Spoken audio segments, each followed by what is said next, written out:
Good evening મિત્રો, બીજા દિવસની સાંજ પડી ગઈ ને મિત્રો અત્યારે છે ને વાતાવરણ કાલે જેવું જ છે ને આપણે છે ને ખાપડ લાકડા ભરવા જતા હતા, ત્યાંથી ફટાફટ રિક્ષા ભરીને આવી જઈશ. તો ત્યાં કંઈ વ્લોગ બનાવવાનો ટાઈમ રહ્યો નથી, તો ફટાફટ મેં રિક્ષા છોડી નાખીશ અને નાખવાના છે બધા લાકડા અહીંથી ફરીને ખરીને અહીંયા અંદર. તો ફટાફટ ઠેકેડે રાખું, તો વિડીયોમાં કન્ટિન્યુ બને રહેજો. આજના વાતાવરણમાં વરસાદ ધીમો ધીમો શરૂ થઈ ગયો ને આપણે ગાયોને નિરણ નાખી દીધી. સરસ મજાની ગાયો નિરણ ખાઈશ અને હું છે ને ફટાફટ નિરણ વાટ લઉં. બાકી કાલની ટાઈમે જો વરસાદ શરૂ થઈ જાય ને તો પછી આમાં કાંઈ છે ને લીલી નિરણ થઈ જાય કાલની જેમ, તો પછી ખાઈ પણ નહીં ને ખોટી વેસ્ટેજ જાય. તો ફટાફટ લીલી નિરણ વાઢે રાખીએ. એટલી વાઢવા તો ગઈશ, કેટલું કાઢ્યું એ ખબર નહીં, જોઈએ આપણે જઈને ને ફટાફટ વાઢવા માંડીએ. તો વિડીયોમાં કન્ટિન્યુ રહેજો મિત્રો, અને વિડીયો કેવો લાગે અને કોમેન્ટ મારજો અને લાઈક કરવાનું ભૂલતા નહીં. અંજલી વાઢે જ હું વાઢવા જામ દાંતડે અહીં પડ્યું છું, તો મેં કીધું કે નિરણ વાઢવી પડીએ તો આગ મેં વહી આવીશ ફટાફટ, નહીં કે હું વાઢું થોડી ઘણી સી વઢાઈ તો વાઢવા માંડીશ. આંગળીમાં લાગી જા તો ફટાફટ હું નિરણ વાઢી લઉં એટલે કામ પતી જાય ને કે વરસાદ ચાલુ થઈ જાય તો ઉપાધિ ભારો થાય, કેમ કે વરસાદ ધીમે ધીમે ચાલુ તો થઈ ગયો છે. એકદમ ધીમી ધારે પટ ચાટા પડ્યા રાખાશ એવું બધું છે. તો ફટાફટ વાઢ લઉં પહેલાં નિરણ. તો કન્ટિન્યુ રહેજો વિડીયોમાં.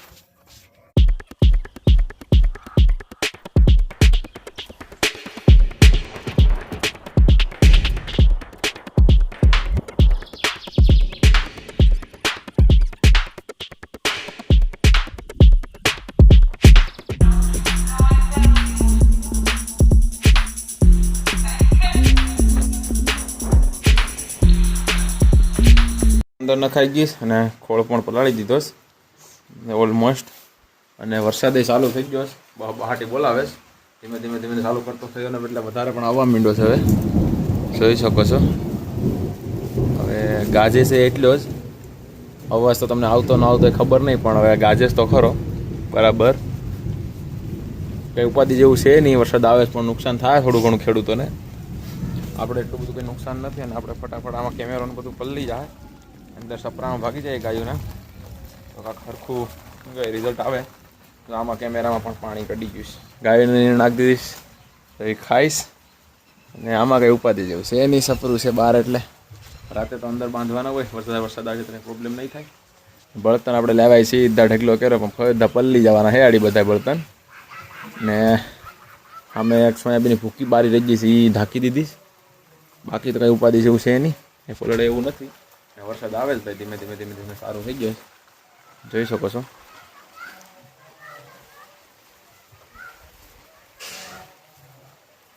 ને ભાઈ ગામમાં પ્રસંગ પણ છે અમારે, છે ને સોલંકી પરિવારમાં એક યજ્ઞ છે, તો ત્યાં પણ વરસાદ બહુ હેરાન કરતો હોય છે મને એવું લાગે. પણ શું કરે, ઈશ્વર કી કૃપા, જે થાય તે બેસ્ટ. આપણા હાથમાં કંઈ છે નહીં એટલે વરસવા જે બીજું તો શું. બાકી હેરાન તો થતો જ હશે બધા, આવું છે. 1 hour later. ઘડીકમાં વાતાવરણ બદલી જાય. હમણાં થોડીક વાર પહેલાં વરસાદ શરૂ થઈ ગયો હતો ને પાછો એટલો તડકો મૂક્યો કે વાત જવા દો. જો તડકો કરીને બધી ચારેક તડકો થઈ ગયો ને જોરદાર પ્રકાશ ફેંકવા માંડ્યો ને ભાઈ. છે ને કાલ પવન ને વરસાદ વધારે હતો ને તો એના કારણે લાઇટ જતી રહીશ. વચ્ચેથી કંઈકથી વાયર બ્રેક થઈ ગયો, તો આપણે છે ને ચાલુ લાઈનમાં હાંધો મારવો પડીએ, કેમ કે અહીંયા હેલ્પર નહીં આવે રિપેર કરવા, આવું કામ એનું ન હોય. તો આપણે ફટાફટ કરી નાખીએ, હાંધો મારી દઈએ, કેમ કે આપણા ઘરની લાઇટ જાય એમાં કંઈ એ લોકો ન હેરફ્યુ કરવા આવે. આમાં કાંઈક મોસ્ટ છે મિત્રો ગામડાની. જો ગામડામાં બહાર નીકળો ને, વાડીએ નીકળો એટલે તમારે શું કહેવાય ખાવાનું મળી જાય, તાજું અને ફ્રેશ ફ્રૂટ, કાતરા. તમારે આને શું કહેવાય તમારા વિસ્તારમાં શું કહીશ આ વસ્તુને, તો જરા કોમેન્ટ મારજો. ખૂબ બધા છે આ ઉપર, આપણે મળી ગયો તો ખાઈ લઈએ એક, વધારે તો નહીં ખાવું કે આપણે ન વધારે મજા આવે. અમને કેવા ભાવે કોમેન્ટ મારજો. જો ઘણા બધી છે, ખૂબ બધા.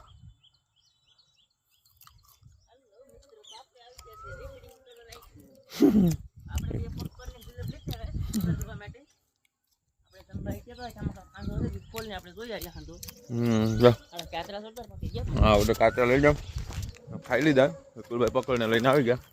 કાંઈ હાંધા લાખ હેરખું કરી નાખીએ. અમારા બાપાને નથી લાઇટ લીધેલી છે અહીંથી, એ લોકોના મીટર છે, ત્યાંથી આપણે લાઇટ લીધેલી છે મકાન વે. તો એ હાંધો તૂટી ગયો તો પાવર બંધ કરી અને આપણા મકાને પાવર લઈએ તો હાંધા હેઠા કરી નાખો. કાતરા ભાઈ ખતરનાક છે. અહીંથી વાયર તૂટી ગયો. આ વાયર તૂટી ગયો અને હાંધો મારવાનો છે. ફાઇનલી પાવર રિપેર કરી નાખ્યો. ચોમાસાની ગરમી થઈ ગઈ. એક બાજુ વરસાદ વરસે ને એક બાજુ ગરમી. તમારે કાંઈ ઘટે જ નહીં. પાવર આવી ગયો સરસ મજાનો આપણા ફાર્મ ઉપર. આથી લીધો મકાનમાંથી પાવર આવી ગયો. અને બાકી ગાયોનું દોવાનું મિલ્કિંગ ટાઈમ થઈ ગયો. વિપુલભાઈ આમ છે ને આ વિપુલભાઈ આવી ગયા આટો મારવા. આપણે મશીન જોતું હતું દેવે આવ્યા છે તો આપણે થોડાક છે ને લાકડાને એવું કટિંગ કરવાનું છે આવડો. તો બહાટી બોલાવી નાખવાની છે આગળ એટલે કપાઈ જાય ને તો ઉપાધિ નહીં. ને ગાય રાહ જો મિલ્કિંગ કરવાની છે. એક ગાયનું મિલ્કિંગ મમ્મી ઓલમોસ્ટ કરીને વયા ગયા છે.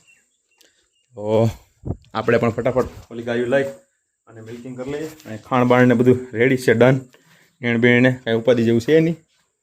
ને લાઇટ આવી ગઈ સરસ મજાની. 2 દિવસથી નથી અહીં લાઇટ, વચ્ચેથી વાયર તૂટી ગયો તો કરી નાખ્યું રેડી. તો ફટાફટ મિલ્કિંગ કરી નાખીએ. હા, બોલાવા આવી ગયા કે મિલ્કિંગ કરો તો સારું. વિપુલભાઈ વળી આખ્યા અહીંથી આવીને અહીંથી શું છે પછી. ને ભાઈ આ કુકડા બાજુવાળાને આવી ગયા અહીંયા ખતોળવા. ખાતર આપણું પડ્યું છે એમાં ખાતરું કરવાનું છે. પછી આ બધું ખાતર નખાઈ જાય એમાં.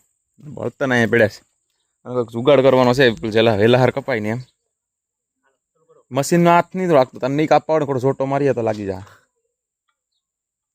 તો ફટાફટ પહેલાં મિલ્કિંગ કરી લઈએ પછી કટિંગ કરવાનું રાખીએ, જેથી કરીને ટાઈમ આપણો બચે અને 2 કામ થઈ જાય. મિત્રો મિલ્કિંગનું ટાણું થઈ ગયું છે ને વિજય કાકા ને વિપુલ કાકા બંને ભાઈ સામે દોવા વાધી ગયા છે. તમે જોઈ રહ્યા છે. વિજયભાઈને પૂછીએ આપણે મિલ્કિંગનો તો ટાઈમ થઈ ગયો છે તો મિલ્કિંગ કરીએ.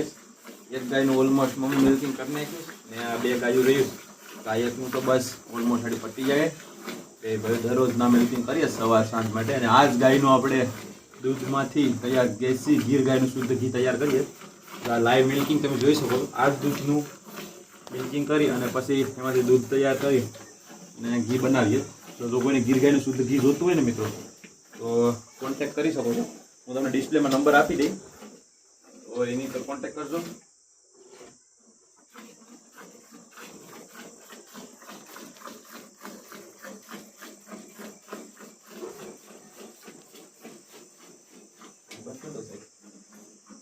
તો મિત્રો 2 ગાય દોવાઈ ગઈશ ને હવે આપણી રહીશ આભા ને હવે આભાને પણ દોવા જઈ રહ્યા છે.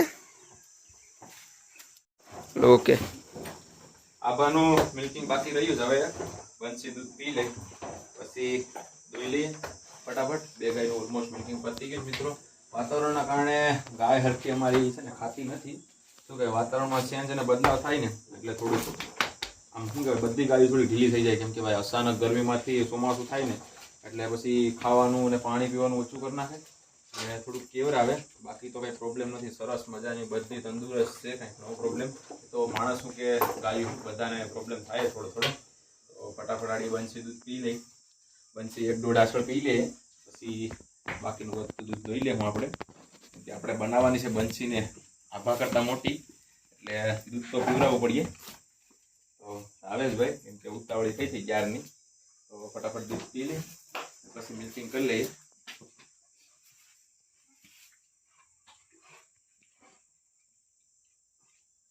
અને મિલ્ક મિત્રો મેં તમને આડી કીધું ને આગળ ગીર ગાયનું ઘી માટે તો હું તમને ખાસ ઇન્ક્વાયરી તમારા દૂધ તો સંભળાવવાની નહીં હોય પણ આપણે છે ને આ જ ગાયમાંથી જે દૂધ તૈયાર થાય છે ને એ દૂધમાંથી ઘી તૈયાર કરીએ છીએ. આપણે ઘરે જ તૈયાર કરીએ છીએ અને જેટલું આપણે ગાયોનું તૈયાર થાય ને એટલું જ આપણે મોકલવાનું છે. બીજું કાંઈથી બહારથી કે કાંઈ લઈને કોઈ નથી મોકલવાનું. તો પ્યોર શુદ્ધ આપણે ગીર ગાયના દૂધમાંથી તૈયાર કરીને બનાવીએ. તો જો કોઈને જોઈએ ને તો ડિસ્પ્લે પર નંબર આપેલો છે ને એને પર કોન્ટેક્ટ કરજો. હું તમને શું સાઈડમાં જો આ રીતના ડબ્બો આપ્યો છે ને એ ટાઈપનો ડબ્બો છે મારા ઘીનો ને એ તમને પેકિંગ કરી અને અમે મોકલાવી દઈશું તમારા હોમ સુધી ફ્રી હોમ ડિલિવરી. તો જય ગો માતા મિત્રો. અને મિત્રો અહીંયા છે ને બ્લોગિંગનું આપણે એન્ડ કર્યું કેમ કે છે ને બ્લોગ થઈ જાય બહુ લાંબો ને 2 દિવસ આપણો બ્લોગ શરૂ થાય તો પૂરો થઈ જાય. તો જય ગો માતા મિત્રો, જય ગોપાલ, જય માતાજી, જય શ્રી કૃષ્ણ અને જય દ્વારકાધીશ.